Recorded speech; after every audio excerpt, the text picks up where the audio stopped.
بسم اللہ الرحمن الرحیم۔ میں ہوں ڈاکٹر جی ایم چودھری اور اپنے پروگرام کرنٹ افیئرز سے ڈاکٹر جی ایم چودھری کے ساتھ آپ کی خدمت میں حاضر ہوں۔ آج جناب میں آپ کو بتاؤں گا کہ ہمارے سیاستدان کس طریقے سے غلطیاں کرتے ہیں۔ جناب کچھ عرصہ پہلے عمران خان جو کہ پاکستان تحریک انصاف کے چیئرمین ہیں، ان پر وزیر آباد کے قریب قاتلانہ حملہ کیا گیا۔ یہ ایک اتفاق ہے کہ وہ اس میں بچ گئے، اور اس سے بعد تک مسلسل گورنمنٹ نے اس کی جو پراپر تفتیش ہے وہ نہیں کروائی، اور نہ ہی وہ کروانے کے لیے تیار ہے۔ اس میں سے پاکستان تحریک انصاف کے مطابق اس کا جو بہت سارا جو ایویڈنس تھا، اور خاص طور پر وہ ایویڈنس یا ریکارڈ جو کہ جے آئی ٹی نے جمع کیا تھا، وہ سارے کا سارا ضائع کر دیا گیا، یا اس میں سے زیادہ تر حصہ جو ہے اس کو ضائع کر دیا گیا۔ تو جناب یہ ایسی کوئی بات نہیں۔ یہ ہمارے ملک میں خاص طور پہ جب سیاسی قسم کے مقدمات ہوتے ہیں تو ان میں ریکارڈ گم ہوتے رہتے ہیں۔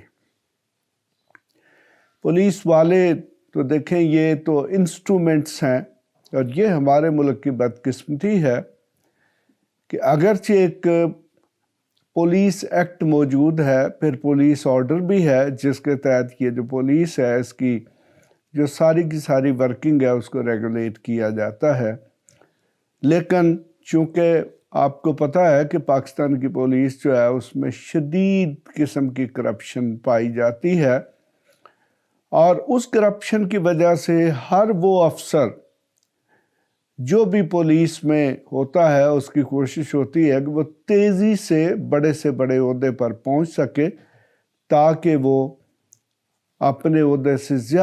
زیادہ فائدہ حاصل کر سکے۔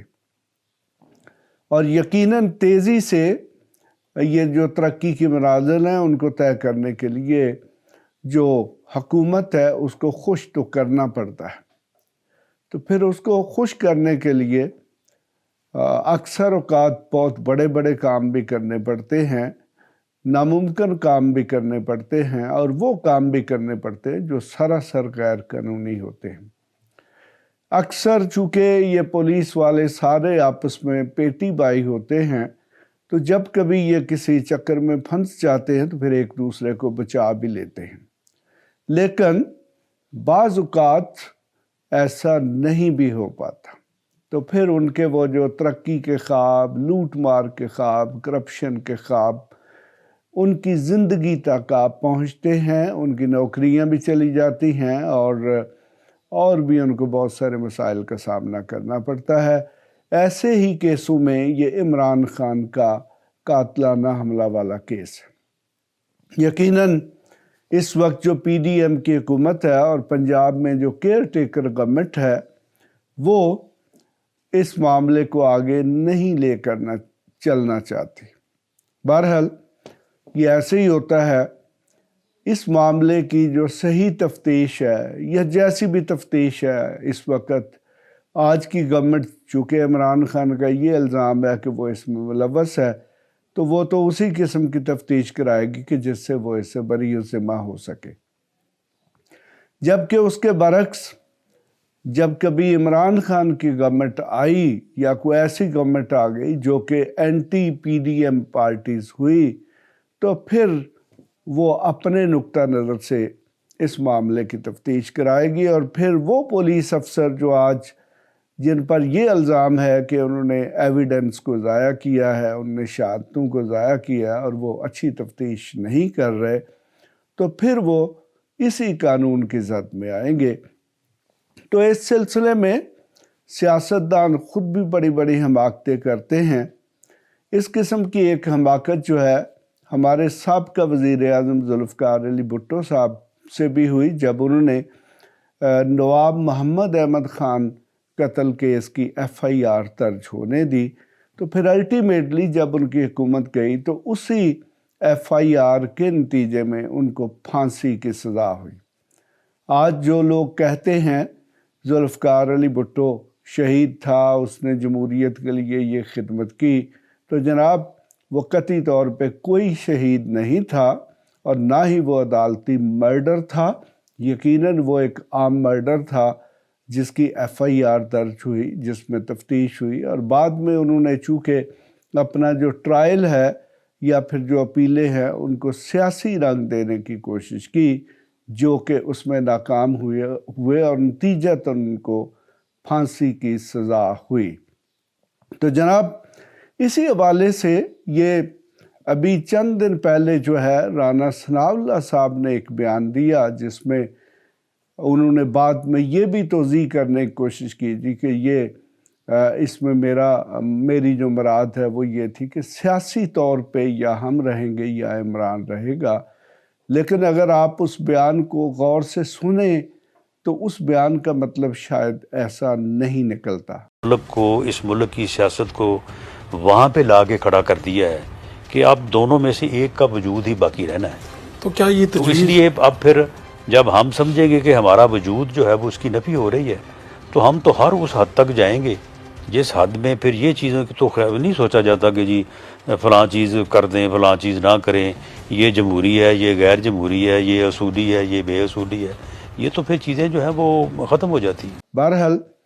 مطلب کچھ بھی نکلتا ہے یہ تو آنے والا وقت ہی بتائے گا. اگر کل کو یا کچھ عرصے بعد انتخابات کے بعد عمران خان کی حکومت بن جاتی ہے یا کوئی ایسی حکومت بن جاتی ہے جو کہ اینٹی PDM یا اینٹی شہباز شریف یا اینٹی پیپلز پارٹی ہوئی, تو پھر یقیناً یہ بیان ریلیونٹ ہو جائے گا اور پھر ان سے یہ بھی پوچھا جائے گا کہ اس بیان کا ان کا مقصد کیا تھا, جبکہ عمران خان پر پہلے ہی قاتلانہ حملہ ہو چکا تھا. تو میں تو آپ کو ایک قانونی رائے دے رہا ہوں کہ یقیناً یہ جو بیان ہے اس کا مطلب تو اصل میں جب کبھی وقت آئے گا تو رانا ثناءاللہ خود ہی بتائیں گے یا پھر جو بھی تفتیشی ادارے ہیں وہ اس کا مطلب خود نکال لیں گے. لیکن یہ ایک رانا ثناءاللہ کی بہت بڑی غلطی ہے اور یہ بیان الٹیمیٹلی ان کے گلے میں پڑے گا. تو بہرحال ہمارے سیاستدان جب اقتدار میں ہوتے ہیں تو اس وقت وہ اقتدار کے نشے میں بہت بڑی بڑی غلطیاں بھی کرتے ہیں. وہی پولیس جس کو آج تشدد کے لیے FIR درج کرنے کے لیے استعمال کیا جا رہا ہے, یہ ساری کی ساری پولیس کل کو اپنی خدمات جو بھی گورنمنٹ ان کے خلاف چلنا چاہے گی اس کو مہیا کریں گے. بہرحال ابھی ہمارے ملک میں ایک نیا کلچر بھی آیا ہے کہ کسی شخص پر ایک FIR جو ہے وہ ایک شہر میں یا بہت سے شہروں میں درج کر دی جاتی ہے ایک ہی واقعہ کی, یا ایون ابھی یہ بھی ہو رہا ہے کہ مختلف صوبوں میں بھی درج کر دی جاتی ہے. تو اس کا مطلب یہی ہے کہ اس شخص کو اتنا ذلیل و خوار کیا جائے کہ اسے سبق سکھا دیا جائے. لیکن یہ دوسری طرف یہ بات بھول جاتے ہیں کہ جو یہ سبق سکھا رہے ہیں تو کل کو وہ شخص بھی ہر قیمت پر اقتدار میں آنے کی کوشش کرے گا, تو پھر اسی قسم کا سبق جو ہے وہ ان کو بھی سکھائے گا. بہرحال سیاست میں اگر اسی طریقے سے چلنا ہے تو پھر ٹھیک ہے, ہم لوگ تو دیکھیں جی تماشا دیکھنے والے ہیں, پاکستانی عوام بھی تماشا دیکھنے والے ہیں, تو پھر وہ خود ہی دیکھیں گے کہ کس کے ساتھ کیا ہوتا ہے. اس کے ساتھ ہی میں آپ سے اجازت چاہتا ہوں. خدا حافظ. ایسی مزید ویڈیوز دیکھنے کے لیے ہمارے چینل کو سبسکرائب کر لیں اور بیل آئیکن کو آن کر لیں تاکہ آپ کو ہر نئی آنے والی ویڈیو کا نوٹیفیکیشن ملتا رہے. اگر آپ کا کوئی بھی سوال ہو تو آپ ہمارے دیے گئے واٹس ایپ نمبر پر رابطہ کر سکتے ہیں یا کمنٹس کر کے اپنے سوال پوچھ سکتے ہیں.